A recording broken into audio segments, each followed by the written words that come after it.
السلام علیکم ورحمۃ اللہ وبرکاتہ۔ سورۃ ہود، پارہ نمبر 12، آیت نمبر 86 اور 87 کی تلاوت کر رہی ہوں۔ اعوذ باللہ من الشیطان الرجیم، بسم اللہ الرحمن الرحیم۔ بقیت اللہ خیر لکم ان کنتم مؤمنین۔ بار قاف حرکت ہے، یا پر تشدید ہے، اسے 2 بار پڑھیں گے۔ اللہ کے نام سے پہلے پیش ہے تو اللہ کا نام پر پڑھیں گے۔ یا ساکن سے پہلے زبر یا لین، اسے جل پڑھیں گے۔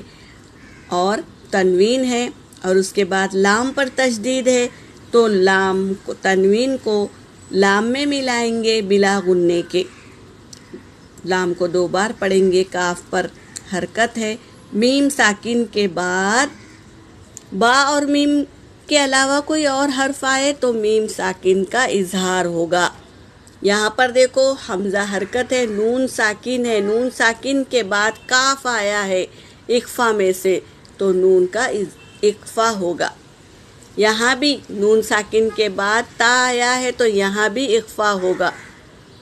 اور یہاں میم ساکن کے بعد میم آیا ہے تو پہلے میم کو دوسرے میم میں ملا کر غنّے کے ساتھ پڑھیں گے، اسے اخفاء شفوی کہتے ہیں۔ یہاں دیکھو میری بہنوں، واو ساکن سے پہلے پیش ہے، واو مدہ نہیں ہے، مگر واو کے اوپر دیکھو حمزہ ہے اور اس پر سکون ہے تو یہ حمزہ ساکنہ ہے، اسے جھٹکے کے ساتھ پڑھیں گے۔ میم حرکت ہے اور یا ساکن سے پہلے زیر ہے یا مدہ، اسے 1 الف کے مقدار کھینچیں گے۔ نون پر حرکت ہے مگر وقف جازم آیا ہے تو اگر رکنا ہے تو نون کو ساکن کر دیں گے۔ بقیت اللہ خیر لکم ان کنتم مؤمنین وما انا علیکم بحفیظ۔ قالوا یا شعیب اصلاتک تأمرک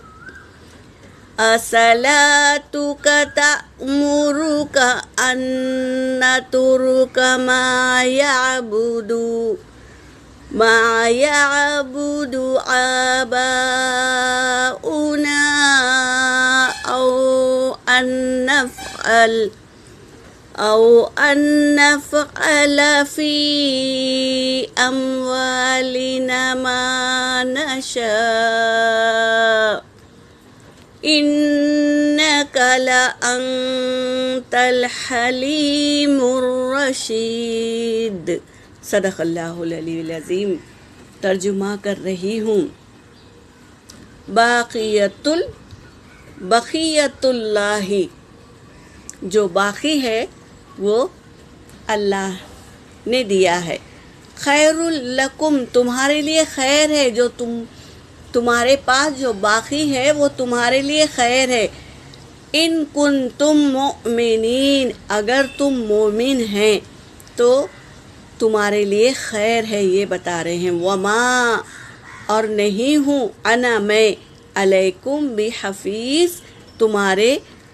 تمہارے اوپر حفیظ یعنی نگہبان میں نہیں ہوں، بلکہ تم مومن ہیں تو تم کو شریعت کے ساتھ اپنی زندگی گزارنا ہے۔ جو کچھ اللہ نے تمہیں دیا ہے اس کو شریعت کے مطابق خیرات کرنا ہے یا اپنے اوپر خرچ کرنا ہے تو شریعت کے مطابق کرے، میں تمہارے اوپر نگہبان نہیں ہوں۔ قالو، تو انہوں نے کہا، یا شعیب، اے شعیب، اصلاتک تأمرک، تیری نماز تجھے حکم کرتی ہے، ان یہ کہ نترکو، تو روکے ہمیں، ما یعبدو، جو عبادت کرتے ہیں، آباؤنا، ہمارے ماں باپ جو عبادت کرتے ہیں اس سے تو ہمیں روکے، تیری نماز یہ کہتی ہے، یہ کہہ رہے ہیں۔ او ان نفعل یا ہم کرے فی اموالنا ہمارے مالوں میں ما نشاء جو چاہے ہم کرے، تو ہوتا کون ہے روکنے والا؟ یہ کہہ رہے ہیں انکا بے شک تو لانت الحلیم الرشید، تو اپنے آپ کو بردبار رشید و سمجھدار سمجھتا ہے اپنے آپ کو۔ یہ کہہ رہے ہیں وہ قوم جو شعیب علیہ السلام نے سمجھایا ان کو کہ سب معبودوں کو چھوڑ دو، اللہ کی عبادت کرو، تو یہ کیا کر رہے ہیں؟ الٹا ان پہ ہی سوال پہ سوال کر رہے ہیں کہ تیری نماز یہ کہتی ہے کہ ہم چھوڑ دے، ہمارے ماں باپ جو ہمارے باپ و اجداد عبادت کرتے ہیں اس کو چھوڑ دے، تو اور ہم اپنے مال کو ہم جیسا چاہے خرچ کرے، تو ہوتا کون ہے بولنے والا؟ کیا تو اپنے آپ کو بردبار اور سمجھدار سمجھتا ہے؟ یہ کہہ رہے ہیں۔ یہاں پر میری آیت ہو گئی وآخر الدعوانا ان الحمد للہ رب العالمین۔